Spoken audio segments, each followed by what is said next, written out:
بسم اللہ الرحمن الرحیم۔ السلام علیکم۔ آج ہم شروع کر رہے ہیں نورانی قاعدہ۔ اگر آپ قرآن کریم پڑھنا چاہتے ہیں تو اس سے پہلے آپ کو قاعدہ پڑھنا پڑے گا۔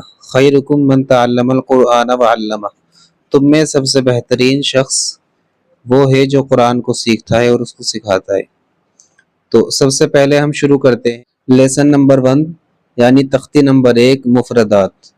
مفردات الگ الگ حرفوں کو مفردات کہتے ہیں، ٹھیک ہے، جیسے حروف ہیں الگ الگ تو ان کو ہم بولیں گے مفردات۔ چلیے اب شروع کرتے ہیں۔ تو سب سے پہلے ہم اعوذ باللہ یعنی تعوذ اور تسمیہ پڑھیں گے۔ اعوذ باللہ من الشیطان الرجیم، بسم اللہ الرحمن الرحیم۔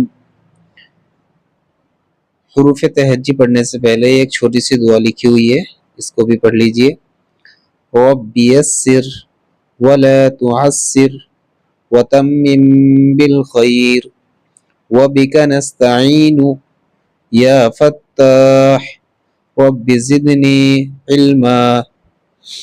بسم اللہ الرحمن الرحیم، الف با تا ثا۔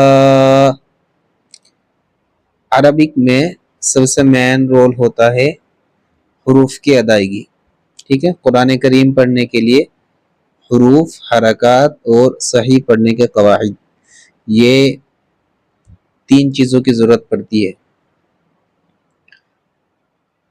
الف با، تو جس طرح میں ادا کر رہا ہوں حروف اسی طرح کرنے پڑیں گے آپ کو بھی، ٹھیک ہے۔ چلیے اب شروع کرتے ہیں۔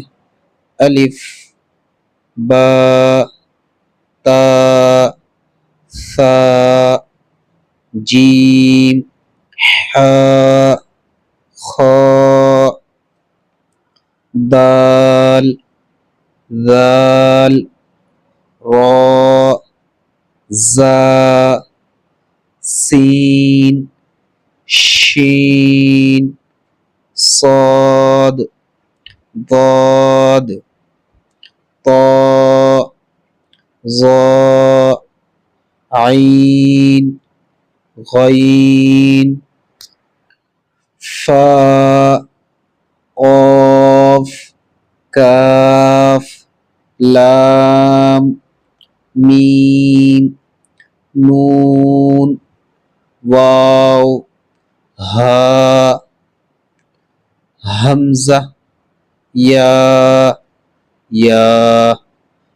نقطوں کی پہچان، با کے نیچے ایک نقطہ ہوتا ہے، تا کے اوپر 2 نقطے ہوتے ہیں، ثا کے اوپر 3 نقطے ہوتے ہیں، نون کے اوپر ایک نقطہ ہوتا ہے یعنی نون کے پیٹ میں بول دیں، ٹھیک ہے۔ یا کے نیچے 2 نقطے ہوتے ہیں۔ اگر آپ بھی قرآن کریم پڑھنا چاہتے ہیں تو سب سے پہلے آپ کو قاعدہ پڑھنا پڑے گا، ٹھیک ہے۔ اور اگر آپ آن لائن پڑھنا چاہتے ہیں، یہ سبق جو میں نے آپ کو دیا ہے یہ بھی سنانا چاہتے ہیں، تو آپ اس نمبر پر واٹس ایپ پر کال کریے اور ہم سے رابطہ کریے کہ آپ شروع سے قرآن کریم کیسے پڑھ سکتے ہیں۔